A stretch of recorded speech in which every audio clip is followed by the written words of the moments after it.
primeira coisa que eu noto com relação ao que a gente pode contribuir para uma educação, então, além de não racista, mas antirracista, como afirma a Angela Davis, seria, em primeiro lugar, a gente fazer um autoexercício de completude, de compreensão com relação à nossa própria branquitude.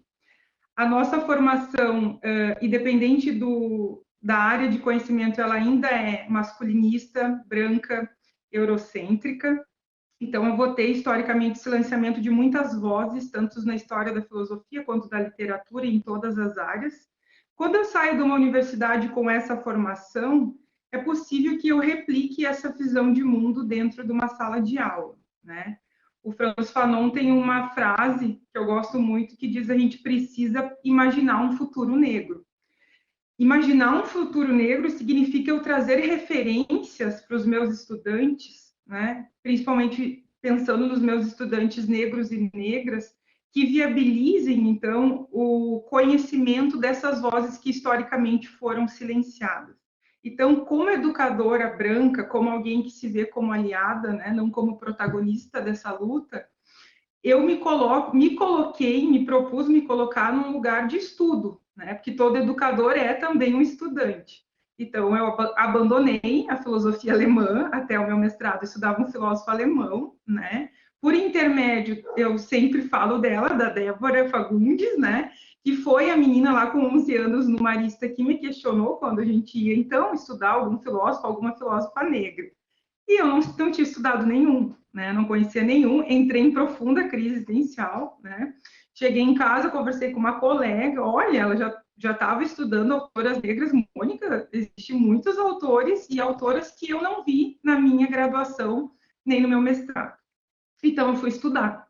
Eu fui entender, por exemplo, uma coisa que eu não sabia na minha formação, que quem escreveu o primeiro romance abolicionista foi uma mulher negra nordestina chamada Maria Firmina dos Reis, né, que morre completamente pobre e cega e no ostracismo, assim como Carolina Maria de Jesus, que vai escrever no século XX, que também acaba, então, tendo um apagamento, né, e vista muitas vezes como uma escritora favelada, quando, na verdade, ela está falando além das condições sociais, ela está falando de questões como a Clarice Lispector já tratou, que são questões que dizem respeito a todos os seres humanos, que são as tonalidades afetivas, a questão da felicidade, do amor, da dor, da morte e assim por diante. Questões filosóficas. Então, acho que o nosso papel como educador, e principalmente como educador branco, porque historicamente a gente acha que o racismo é um problema das pessoas negras, quando, na verdade, quem faz a manutenção do racismo num país como o nosso somos nós, somos pessoas brancas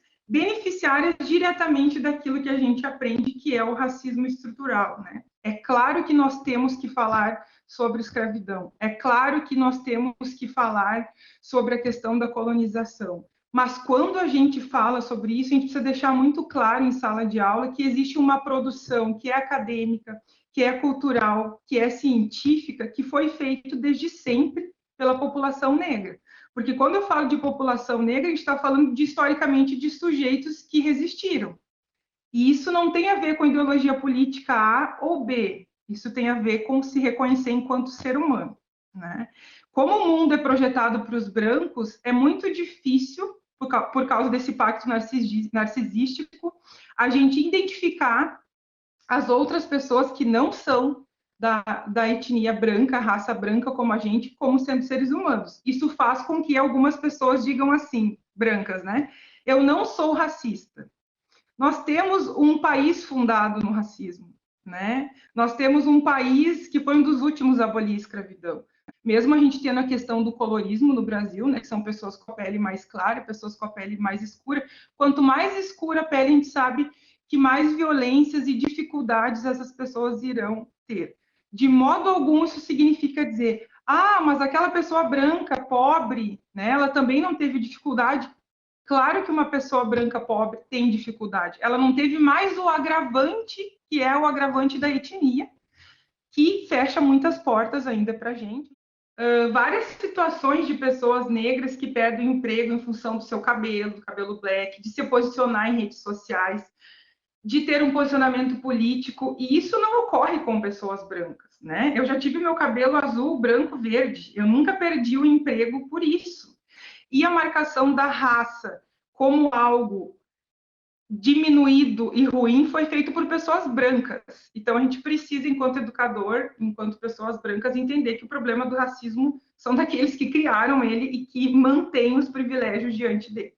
Ter o mínimo de empatia possível, e nisso eu acredito que a juventude é o meu grão de faísca, assim, de esperança na humanidade, porque eles conseguem, de uma maneira muito assim, muito fácil se sensibilizar, né?